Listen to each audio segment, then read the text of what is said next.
Minal, have you ever thought about where your thoughts come from?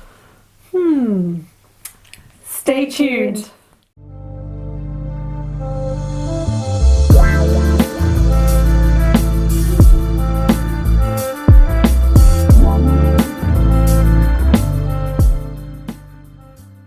Our thoughts, where are they coming from? Is it coming from inside of us, or is it coming from somewhere out there? Well, if you really think about it and go back to when you were a little boy or a little girl, your thoughts weren't your thoughts. They came from outside influences, whether it was your parents, teachers, the education system, media, posters.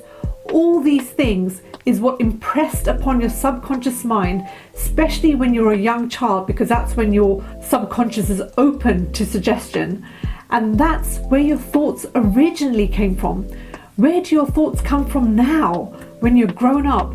Well, believe it or not, the media, the mass media, social media has such a huge influence on what we think and how we feel. You think you're thinking these thoughts and that's your thoughts, but actually we call them the image makers. The image makers are the 1%, the small part of the population who control the entire planet. Now you may think, oh, this is a conspiracy theory. But the more you dig deeper about this, the more you realize that this is true. The 1% have a wonderful vehicle to control and put images or thoughts into your mind. And what is that? It's the media. Yes. The media, especially now, it's 24/7. It's even more effective than what it was back in the day. I remember when we used to have 3 or 4 TV channels and they would switch off after a certain time. And so you wouldn't get any kind of media or anything bombarding you after, let's say, 8 o'clock or 9 o'clock in the evening. And that was it. Everything was silent, apart from the radio.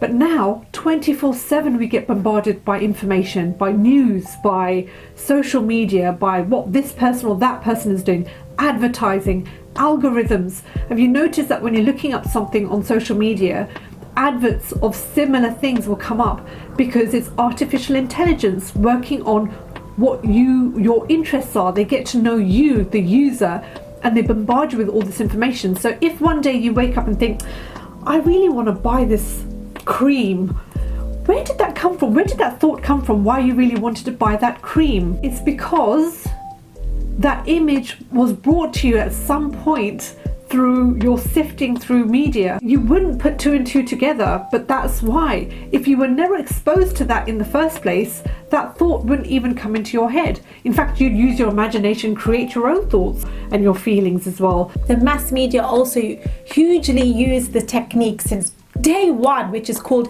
hypnosis and suggestion. So hypnosis and suggestion is done in such a way that they bombard you with certain information or images to the point that it gets into your subconscious and you don't even realize it. And that's why it's called subconscious. You're not aware of it. It's really important to remember that when you are thinking something, and it could be a negative thought, especially negative, because the media is very good at bombarding you with negative information, especially the news. Where did this thought come from? Where did the fear come from that the world is a bad place or there's something dangerous out there that's going to affect me?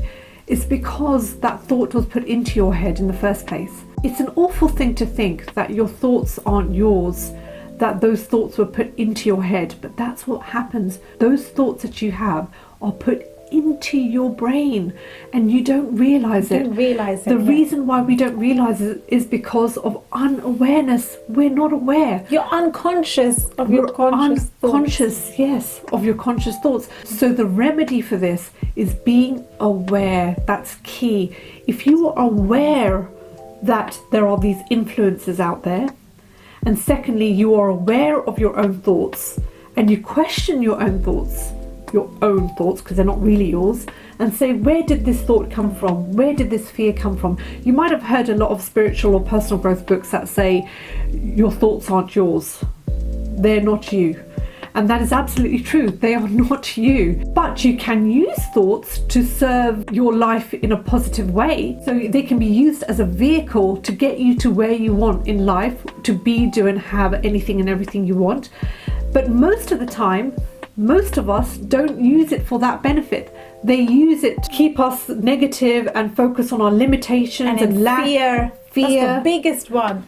They're instilling fear. That's their number one objective. The 1% that control the population of planet Earth. They want to do a great job in instilling fear. So most of your thoughts are fear-based, and you operate through life in fear. And that's not who you really are. And lack as well. So you might think that, oh, but there's some positive posts about people doing this and that and living an opulent life. But that in itself can also make you feel lack. You might think, I don't have these things, so I don't have enough.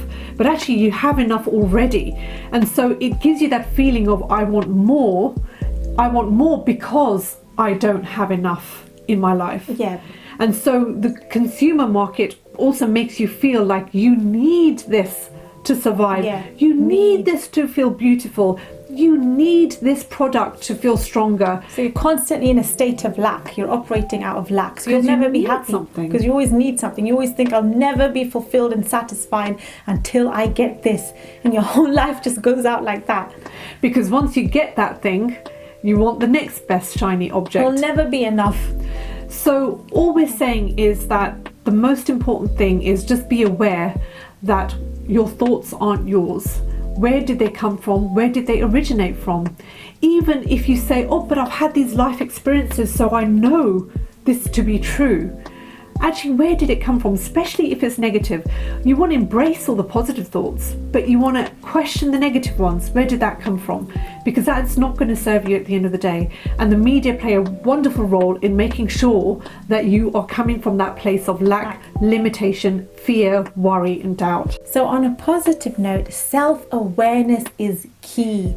Okay, we spoke so much about this in previous videos about remembering who you really are, because that is your prime purpose here on earth. It's not to be distracted by the illusions, by the Maya, because it's all one big illusion.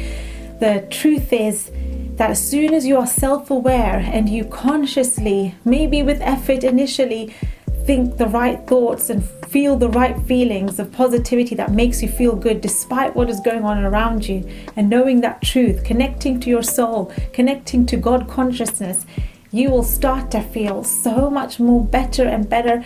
You'll create that armor. You won't be affected by external conditions and mass media. Things will just get gooder and gooder and better for you in life. And you know that, would you rather have someone else in control of your thoughts? Or would you rather be in control of your own thoughts? I hope that was a cute little inspiration for you. Remember to give us a like and hit the subscribe button so this YouTube channel reaches more people, and we shall see you on the next one. Bye for now.